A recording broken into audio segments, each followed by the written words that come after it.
Bed সোর বা pressure ulcer এটা যদি অনেকটা বড় এরিয়া জুড়ে হয় বা অনেকটা গভীর হয়, তাহলে কি দিনের পর দিন সেটাকে ড্রেসিং করে যাওয়া ছাড়া আর কোনো উপায় নেই?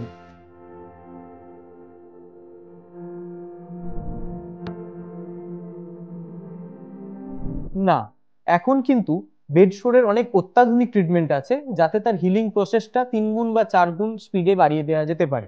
তার মধ্যে একটা অন্যতম, যেটা একবারে ইন্টারন্যাশনালি স্বীকৃত, সেটা হচ্ছে নেগেটিভ প্রেসার সিস্টেম বা নেগেটিভ প্রেসার বেডশোর ড্রেসিং, অথবা অনেকে এটাকে ভ্যাকুয়াম অ্যাসিস্টেড ক্লোজার বা ভ্যাক থেরাপি বলে থাকে।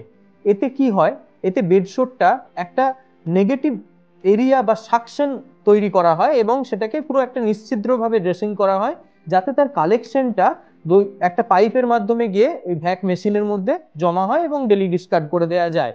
এর ফলে ড্রেসিংটি কিন্তু রোজ চেঞ্জ করতে হয় না, কিন্তু বেডশোরের যে কালেকশন বা রস বা পুঁজ যেটা জমে সেটা ক্লিয়ার হয়ে যেতে থাকে।